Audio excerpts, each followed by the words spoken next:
Shalom, jemaat yang dikasihi Tuhan yang ada di GLS. Selamat hari Minggu, selamat pagi.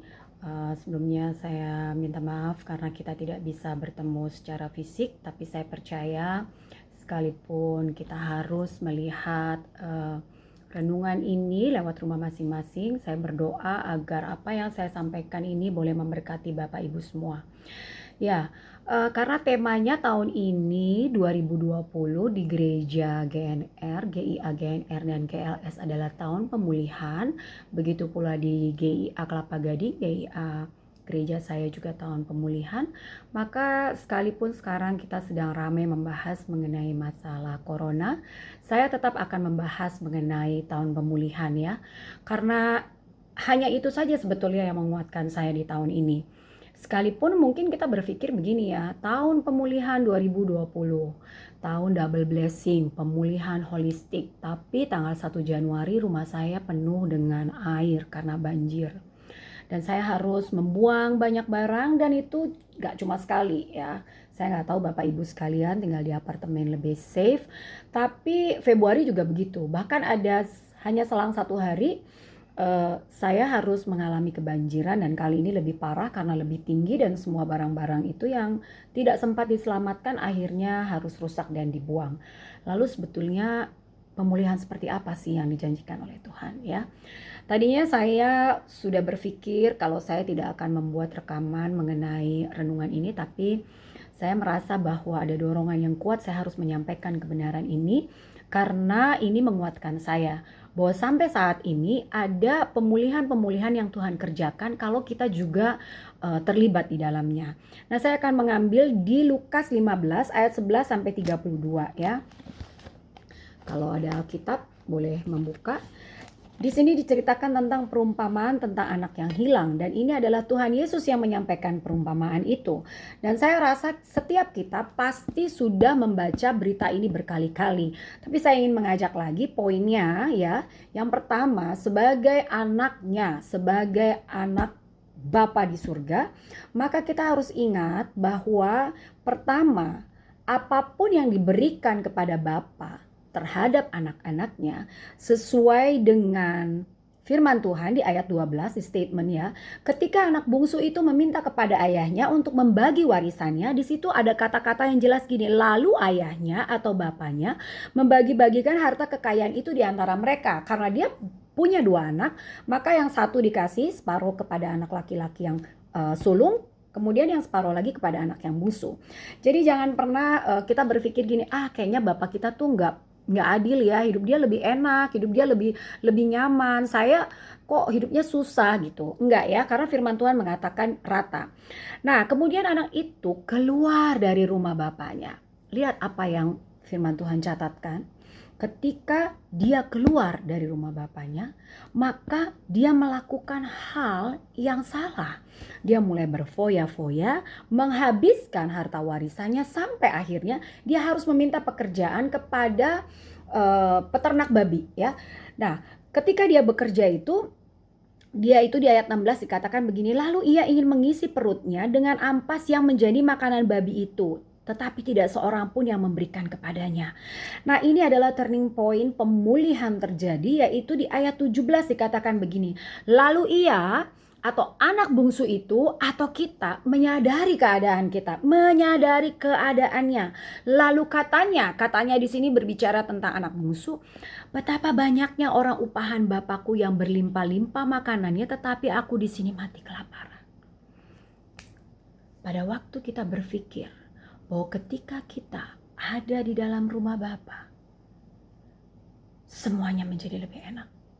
Maka pada waktu kita menyadari kesalahan kita, ayat 18 menyatakan, aku akan bangkit dan pergi kepada Bapakku dan akan berkata kepadanya, Bapa, aku telah berdosa ya terhadap surga dan Bapa.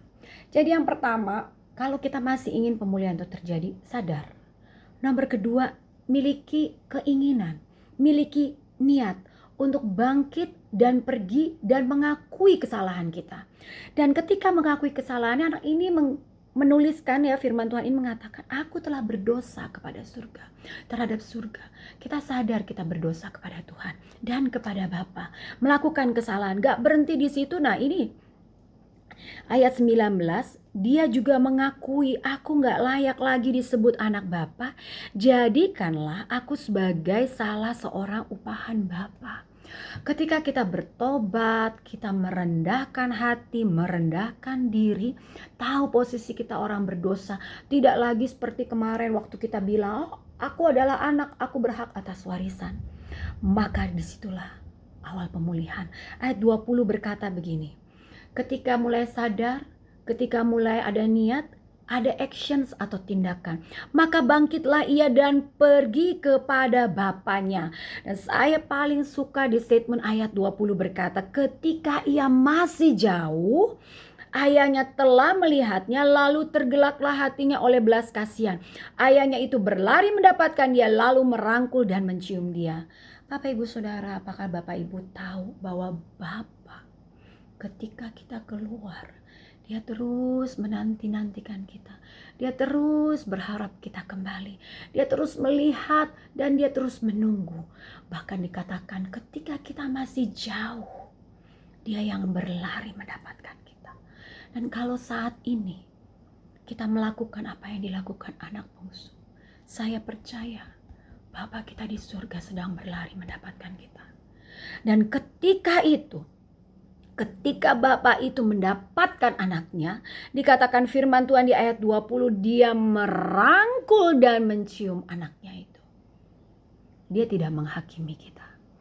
Dia tidak menuntut apa yang harus kita lakukan sebagai konsekuensi kesalahan kita. Dia merangkul dan mencium kita. Dan kemudian anak itu berkata, Bapa, aku telah berdosa terhadap surga dan terhadap Bapa. Aku tidak layak untuk disebut anak Bapa.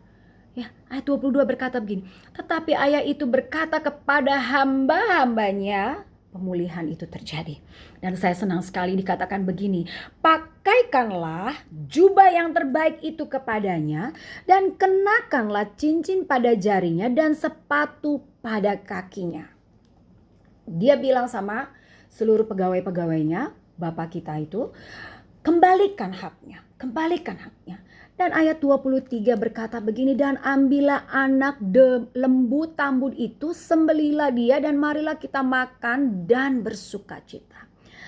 Ayat 23 sesaat mengingatkan saya, seminggu lagi kita akan ada Paskah, merayakan Paskah, hari raya kemenangan. Tetapi hari Jumat kita memperingati sengsara Tuhan. Anak ini kembali kepada Bapa. Dan sebagai simbolnya adalah ketika disembelih anak tambun itu. Sama seperti Bapa di surga menyerahkan anaknya yang tunggal untuk mati di kayu salib. Ketika lembu itu disembelih, itu sepertinya menjadi satu tanda tangan bahwa kita orang yang berdosa itu telah ditebus oleh darah. Dan saat itulah pemulihan itu dimulai.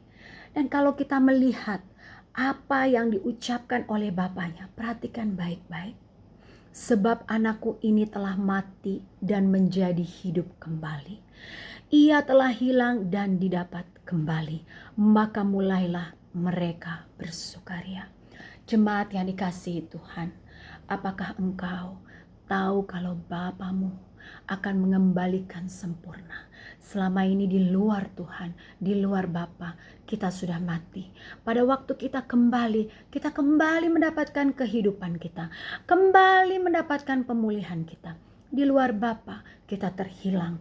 Ketika kita pulang, kita sudah didapatkan kembali. Hak kita sebagai anak. Boleh dijelaskan pada waktu yang anak sulung itu ngiri kepada adiknya. Yang saya juga kadang-kadang merasa itu adalah saya. Di ayat 31 berkata demikian, kata ayahnya kepadanya, anakku, engkau selalu bersama-sama dengan aku, dan segala kepunyaanku adalah kepunyaanmu. Kita patut bersukacita dan bergembira, karena adikmu telah mati dan menjadi hidup kembali. Ia telah hilang dan didapat kembali. Mungkin pada saat ini kita menjadi seperti anak bungsu itu. Kita memberontak kepada Bapa kita. Kembali, kita akan melihat pemulihan. Tapi kalau kita juga saat ini berada di posisi anak sulung itu. Anak sulung itu gak pernah merasa tinggal bersama Bapa. Semua yang menjadi milik Bapa itu adalah juga miliknya. Maka sia-sia semuanya selama ini. Tapi waktu itu kita melihat bagaimana Bapa itu berkata kepada anak sulung itu. Anakku, pagi ini kita sebagai anak-anaknya. Mungkin kita gak melakukan apa yang dilakukan si anak bungsu ini. Baik-baik aja, jadi orang Kristen baik-baik aja, kita nggak nipu orang, kita nggak merugikan orang lain, tapi kita kok nggak merasa damai sejahtera, kok kayaknya hidup kita tuh biasa-biasa aja.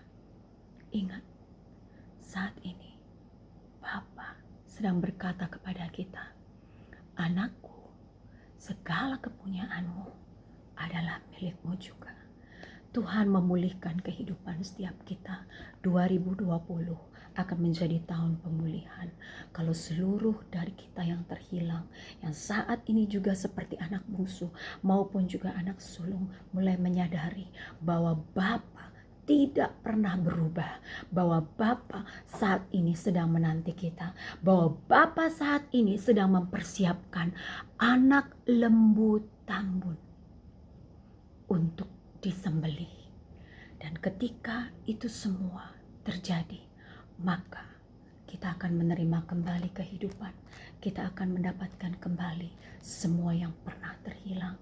Jemaat yang dikasihi Tuhan, biarlah kebenaran firman Tuhan dari Lukas 15 ayat 11 sampai 32 ini tentang perumpamaan yang diceritakan Tuhan Yesus mengingatkan kita, sekalipun mungkin ada banyak perkara yang saat ini sedang berusaha untuk menggoyahkan iman kita pada tahun pemulihan dan mempertanyakan kenapa Tuhan harus ini terjadi.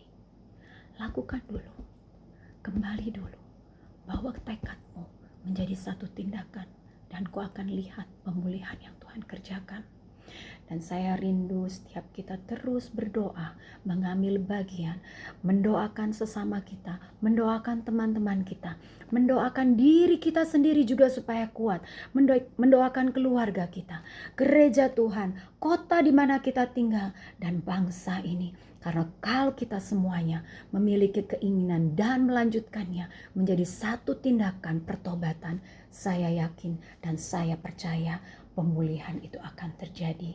Terima kasih untuk pagi hari ini dan sekali lagi salam untuk seluruh jemaat dari GIA GLS. Tuhan Yesus memberkati.